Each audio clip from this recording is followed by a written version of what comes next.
Well, the solar industry currently supports roughly 46,000 jobs across the U.S. and could grow by another 10,000 jobs this year alone. In a world where energy consumption will only go up, solar energy has tremendous potential, yet still meets only the tiniest fraction of man's need for power. Now, while we may not live in a world where solar panels cover every roof and vast solar farms displace coal-fired plants, we are much further along than we were just a few years ago. Already, a growing number of homeowners are entering the solar age on their own. And with more on that, here's our Andy Barth. Well, Rob, I'm here in Stillwater at the home of Dana Cole, where crews recently installed solar panels on their house.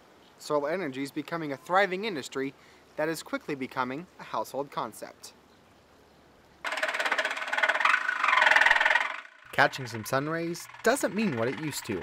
Solar panels are popping up on rooftops all across the country. Every system is different. Every size of the system is different.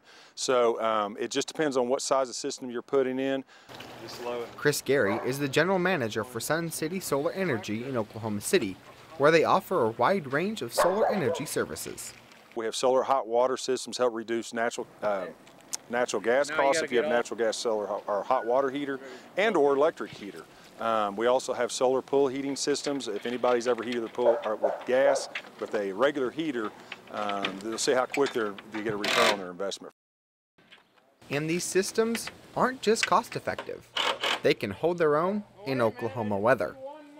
We have systems that are up that went through close to softball size hail at 65-mile-an-hour winds, and we did not lose a panel.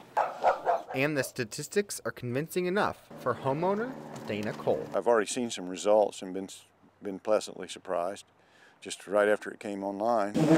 Now, Cole's home won't be operated solely by solar power. It will be a partnership between the grid and the panels. Everything runs off the grid. If there's not enough coming from solar, if there's enough or more than enough coming from solar, it feeds the electricity back, through the meter, and we get a credit for that.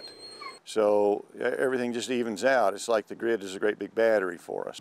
And you don't have to worry about upkeep. Zero maintenance on almost all of our systems. Our systems that we design are designed to last 30+ years on there. So it's one of the great things about solar is once it's up, there's nothing you really need to do with it. Okay, you're hot. Now, it's important to note that the Coles didn't switch to solar power to save money, but rather to conserve energy and to decrease dependency on fossil fuels. So does making the switch to solar make economic sense? Well, Rob, each project varies on size, but the average cost of installation is $19,000 to $21,000.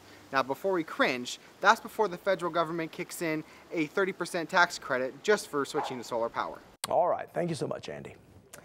Now, if you are waiting for the day when we can all ditch our gas-guzzling cars and power our morning commute using nothing but the sun, believe it or not, that day may not be that far away. Just head to okrising.com, where we have a look at a one-of-a-kind solar-powered race, and all you have to do is click on this week's Value Added.